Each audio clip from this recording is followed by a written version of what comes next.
Okay, stop share. Sorry about that. I was overlooking it. All right, so we are back now. So give me one moment. I'm going to introduce the beautiful Miss LaShawn.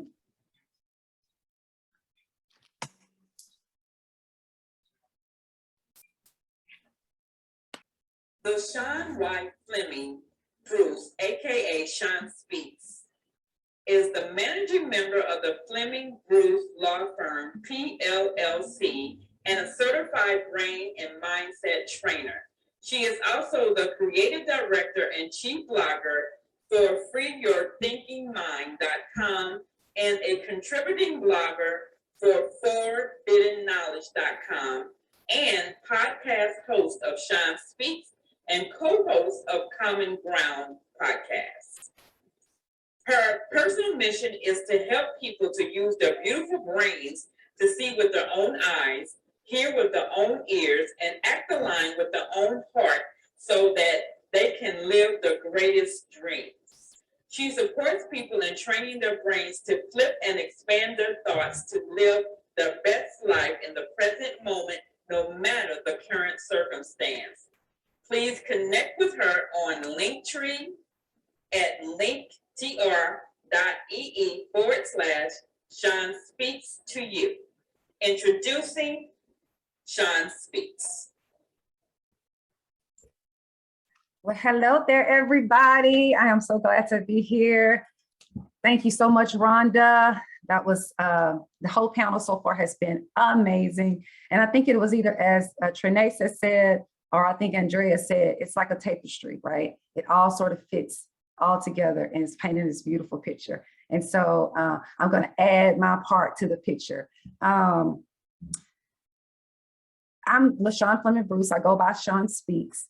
I recently finished my brain health professional certification.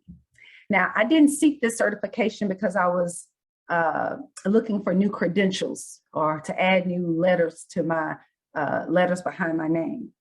I actually stumbled upon this certification because I was in search of my sanity. See, this year has been just one of those years where life just threw me some curveballs. And I felt like I had never been here before. Relationships that I thought were solid and meaningful and even long lasting started falling apart. And some of them just abruptly ended.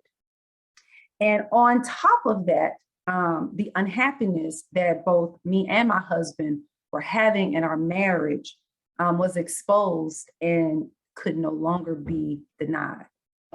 And we had to have sort of that uncomfortable conversation with each other that we've been kind of putting off in the past to one day in the future. And that time came, that time was now. We had to have those uncomfortable conversations. And then on top of that, I'm getting older and I started breaking out in these sweats from nowhere. So I'm in, I'm in menopause. So it was just been a crazy roller coaster of a year. And although what I was going through seemed new to me, I knew it was not. You see, for the past few years, I've been doing a lot of blogging, I've been doing a lot of podcasting, and many would classify that as maybe self-help or personal development. And though these expressions, I was going through all of these things, and I wasn't really enjoying what life was expressing to me. I wanted to be a person that did not blame others for what was going on in my life. I wanted to have full responsibility of whatever was showing up in my life. And these are all of the things I talked about on my blogs, I talked about on my podcast. But I literally look back at that now and I realized I was literally training for this time that I'm in right now. And with this greater awareness about myself, I was able in this present moment to look at what I was going through and I could say, wait a minute, I have actually been here before. Maybe not in the same relationship, maybe not the same friendships broke down. Maybe I was not in the same uncomfortable situation, But what was here was that I noticed that as I reflected on each heartbreak, each broken relationship, each unwanted situation, it was me that was present each time. It was me wanting what no longer wanted me. It was me wanting who no longer wanted me. It was me not wanting who wanted me. It was me stuck in a cycle, always that always had me wishing for what life didn't bring or wanting for what life took away. Our brains are involved in every move we make. It's involved in every feeling we have and every decision we make. And our brains should be working for us.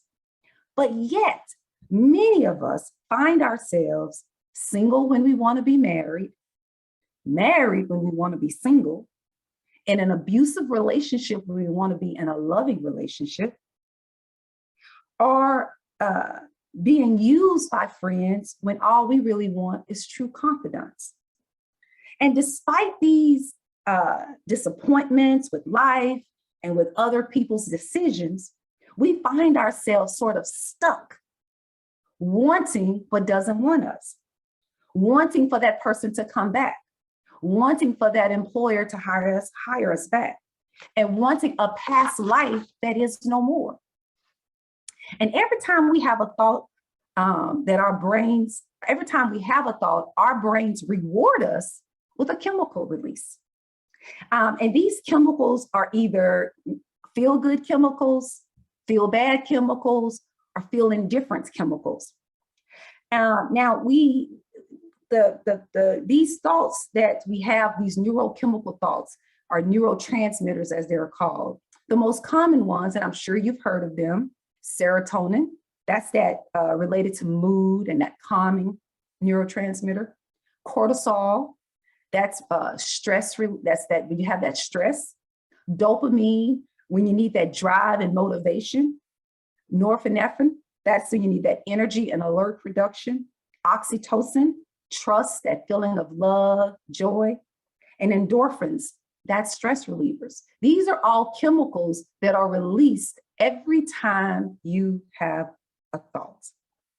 Now, thoughts come into our mind automatically. And let me tell you something, y'all. Thoughts lie. The chemicals released in our brains when we have thoughts can cause certain brain functions to be overreactive or underreactive. Just because you think a thought does not make the thought true. Let me save some of you just a few dollars on counseling, right? Because I've already paid for it. You can't make somebody come back that want to go. You cannot get a job or an employer to take you back after they have let you go. And despite whatever traumatic event that has occurred in your life in the past, it has happened already. And no amount of holding on to it is going to change that. One of the things that I learned about myself on my new brain health journey is that my brain produces low serotonin. This actually makes sense to me now because exercise has always been my go-to therapy. Because I noticed years ago that if I go too long without exercising, I become a monster. I become moody. I become a person that I don't even want to deal with. I become stuck on thoughts that I can't let go. Now, there's this structure in your brain called the limbic system. The limbic system is your emotional center. When outside data and experiences come into your world, it registers first within the limbic system. This is where you give emotional attachment to that data or to that experience. This is where you tag those experiences or that data as meaningful, safe, dangerous, happy, joyful, whatever tag you give to it. Now, this data then travels to your temporal, occipital, and your parietal lobes, where it is processed and compared to prior experiences that you may have had. And then it goes to your prefrontal cortex, which is considered to be your CEO of your brain and body. And that's where you make a decision of what to do or not to do. Now, although this process may seem long, this is all done instantaneously. Now, there's this part of the brain that's within the limbic system called the anterior cingulate gyrus. Now, this brain part has a function that's very unique. It has the ability to, it gives you the ability to shift attention. It gives you the ability to have cognitive flexibility. It gives you the ability to move from idea to idea. It gives you the ability to detect errors. It gives you the ability to cooperate, the ability to see options, and the ability to go with the flow of life. Research has shown that an overactive anterior cingulate gyrus generally means you have low serotonin being produced in the brain. So because you might have low serotonin being produced in your brain, you have to really be mindful of the 4 circles of brain health so that you can make sure you're bringing in or adding in serotonin where it may not be naturally produced. And those 4 main areas of brain health is biology, that's your diet and your exercise, your social, that's your relationships, your friendships, your business, etc. That's your psychological, that's your inner thoughts. Like Rhonda was saying, your negative thoughts that may be replaying in your brain, and you may not even be conscious of it. And your spiritual, it's your purpose, your vision for yourself. One way to train your brain to deal with what is, because the title of the topic that I'm talking about is what is, training your brain to embrace reality. And one way to do that is to learn to flip it, right? It's really to learn to flip it. I think Glennis had started speaking about this. Flip the current thoughts that are causing the stress. Flip the current thoughts that are causing the sadness, the heartbreak, the feelings of unworthiness. But you have to flip it into accurate thinking about yourself, about others, and about life in general. Now, but this is the rub. This is the hard part. You can't flip or challenge thoughts you don't notice. I noticed for a long time that I was doing things, I was producing literally the same outcomes in my life, but I did not know how I ended up in the same situation with a different person on a different day in a different year. But it kept happening over and over and over again. And it's these thoughts that you're not noticing, but you are believing, that are dictating outcomes in your life that you have a continuous discontentment with. Now, hear me on this. If we were at church and if I was preaching, I would say, touch your neighbor. I'm about to tell you something shocking.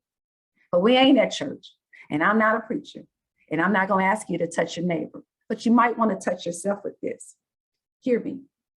Whatever is going on in your life right now are needed moments, and it's exactly what you want.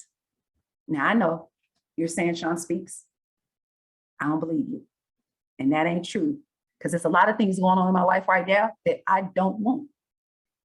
But I'm going to repeat it. Whatever is going on in your life at this moment are needed moments and is exactly what you want. The only reason why you disagree with me It's the same reason why I used to disagree with myself when that first came to my mind. And it was because the story you believe about yourself, about others, or about life in general is different from your current reality. Yeah, I said that. That's the only reason. Because you told yourself a story that don't match with current reality, and you mad about it. You sad about it, right? You're heartbroken about it. The day my husband moved out of our home into his own separate house was a needed moment for me and was a needed moment for him. Why? Because it was happening. I had to decide in that moment, who was I going to be? Was I going to be the angry wife? Was I going to be the scornful wife who said, oh, I can't believe this man left me? Was I going to be, or was I going to be the wife who turned into a friend, who helped someone that she loves move into his space for his happiness, move into his space and give care to where my children will share time? And I chose to be the latter because I was tired, y'all, of boxing with reality. I was tired.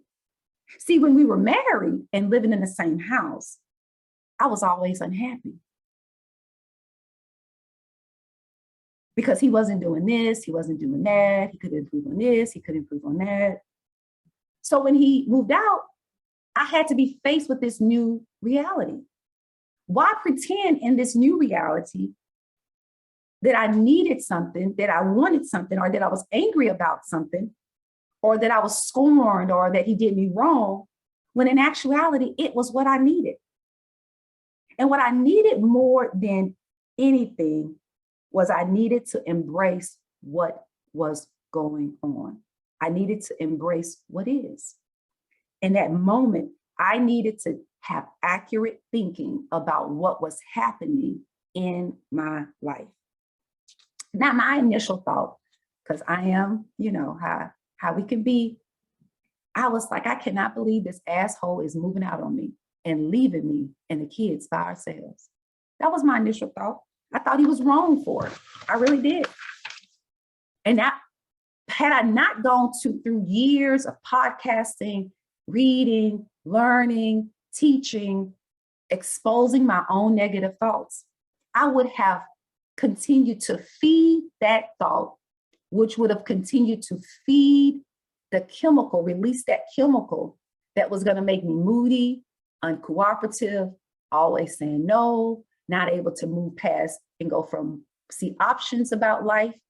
I would have just stayed stuck. But after I flipped that thought and got out of his business, I realized that he wanted to be happy too. And he was only doing what he felt was best for his happiness. You see, my normal unconscious behavior would have been to just replay it in my mind how wrong he was. And I would have classified him as selfish. I would have classified him as, what I would have classified him, right? You know what I would have called him. But I couldn't do it this time. I could not bring myself to fight with reality. I wanted to fully embrace what was happening in my life because I no longer wanted to be a victim to other people's decisions. And I no longer wanted to be a victim to my own decisions. I no longer wanted to take my thoughts and turn them into Sean's drama. Because I realized that over the years in the area of my relationships, I always played the victim. I always played the girl who got her heart broken. I always played the girl who wanted somebody back. I always played the girl who didn't get what she wanted necessarily out of life. But when I started to realize that there's basically three businesses in the world, three main businesses, is my business, is your business and it's life business. Now, my business is the things that I can control. Your business is the things that you can control. And life business is that part of this ecosystem that happens without consulting me. Now, some of you might want to call that God's business, life's business, God's business, whatever registers with you.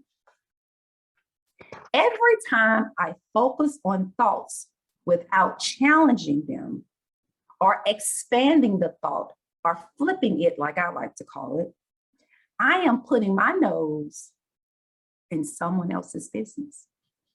And I am adding another layer of separation from my state of gratitude.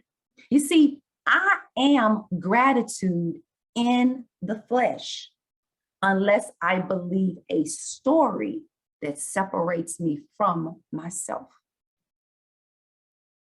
Every time you fight reality with your story of what you thought it should have been, what you thought you wanted it to be, or what you thought that person should have done or should not have done, you are guaranteeing, how they say guarantee? I guarantee you are going to lose every time.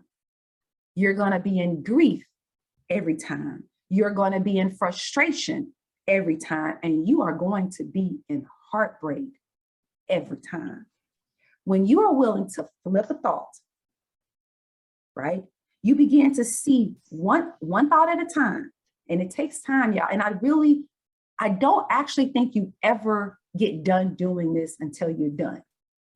When you begin to see one thought at a time, that it was the thoughts that you turned into a story that created the character that you were unconsciously playing, that is causing all of your pain, you will run to start flipping your thoughts, right?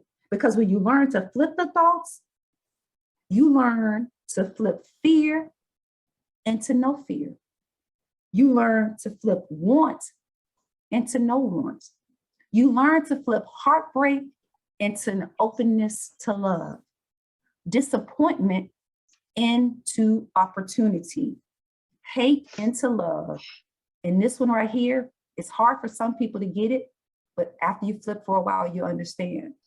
You begin to understand and you begin to flip the need to forgive yourself and to forgive others into realizing that there is nothing to fear, to forgive. You see, what is. What is present in your life is what is present. And how do I know that what you want or who you want, you don't need? Because you don't have it. Because if you needed it, it would be in your life at this moment. See, when you can get to the point where you can take your present reality and you can say all of these moments that are occurring right now are needed moments, you can live with a gratitude about your existence. Because if you were to die in the next moment, wanting in this moment what you did not have, then the only thing that would be true for that want would be that it's a part of your story. But it wouldn't be true for your life, right? Because if you die in the next moment and you don't have what it is that you want, you didn't need it. Your story may have needed it, but you didn't need it. We have to understand that we are more than the stories that we tell ourselves. Don't worry too much about what has left your life. Uh-oh, I think I'm frozen. Am I still here? Am I frozen? Okay, I think I froze for a second. Am I here? Am I back? You're here. We can hear you. Okay, you can hear me. Don't worry too much about. Greta Gordon. Don't worry Don't worry too much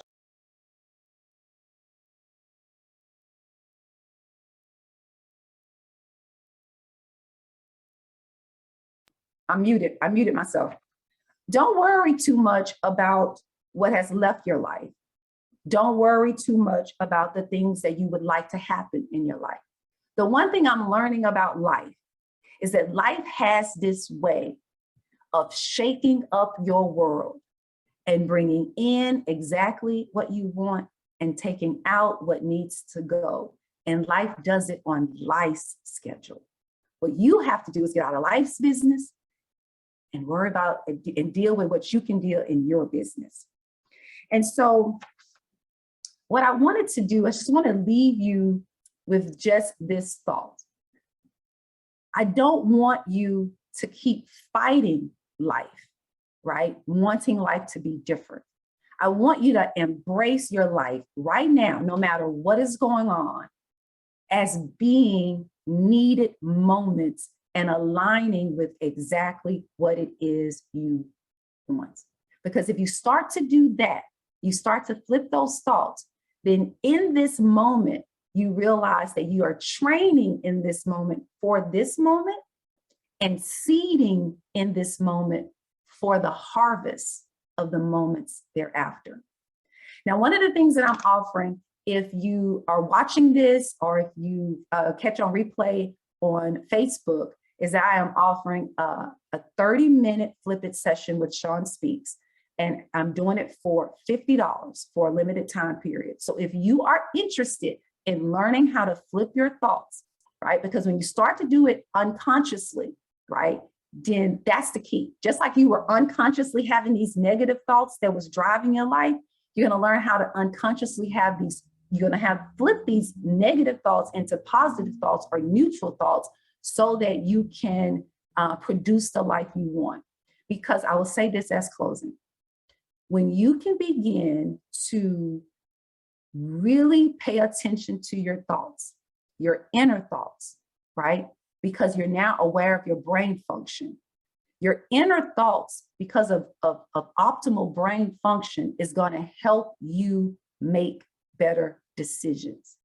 And when you start to make better decisions, your outer life will reflect better decision making.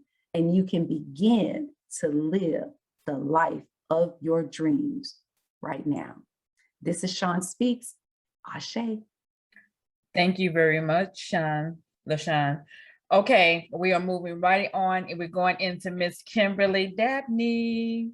Kimberly Von Shea Dabney. Give me one moment, please. You, Kimberly, hiring one another to embrace. Hold on, let me restart that. I apologize.